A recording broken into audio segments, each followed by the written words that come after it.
బాగానేనా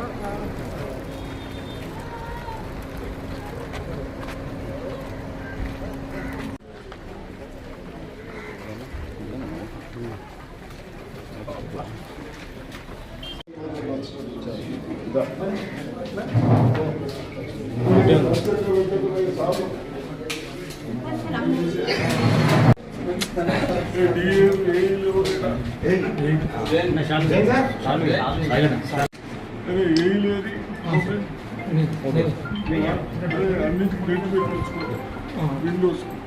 అలాగే ఎప్పుడు రోజు పొద్దున్న లేచి 7 గంటల ముందు ఓపెన్ చేసి 10 గంటల దాకా ఓపెన్ ఉండాలని. చిన్న వాళ్లకు,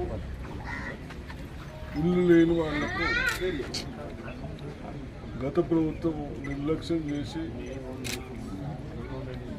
10 సంవత్సరాలు ఎక్కడ కూడా ఇవ్వకుండా ఇబ్బంది పడ్డ చిన్న వాళ్ళను ఆలోచించుకుంటూ గతంలో 1,00,000, 2 లక్షలు ఇచ్చేవాళ్ళు. ఆ 1,00,000, 2 లక్షలు, 3 లక్షలతో కాదన్న ఉద్దేశంతో మన ముఖ్యమంత్రి రేవంత్ రెడ్డి గారు ఆలోచించి చిన్న వాళ్ళకి ఇబ్బంది పెట్టద్దు, మన డబ్బులతోనే 400 స్క్వేర్ ఫీట్ల ఇల్లు కట్టుకోవాలి, 400 నుంచి 600 ఇల్లు ఫీట్లు కట్టుకుంటేనే బీదవాడి కిందకు వస్తారు. కాబట్టి మ్యాక్సిమం 600 ఫీట్లు కట్టుకోవడానికి అవకాశం ఇచ్చాం. దాంట్లో భాగంలో మనం బోధన్ పట్టణంకు 560 హౌసెస్ శాంక్షన్ ఇచ్చాం.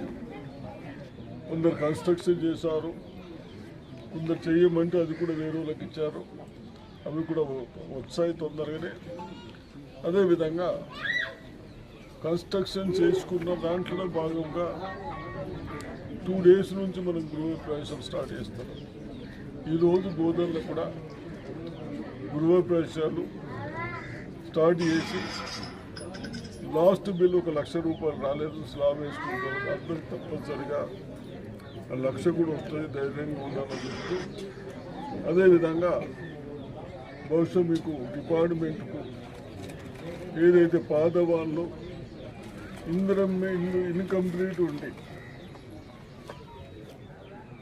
స్లాబ్ వేయక, ప్లాస్టింగ్ వేయక, డోర్స్ పెట్టక ఉన్నాయో అవి కూడా ఎస్టిమేషన్ చేసుకుంటూ 5 లక్షలకు మనం చేశాం.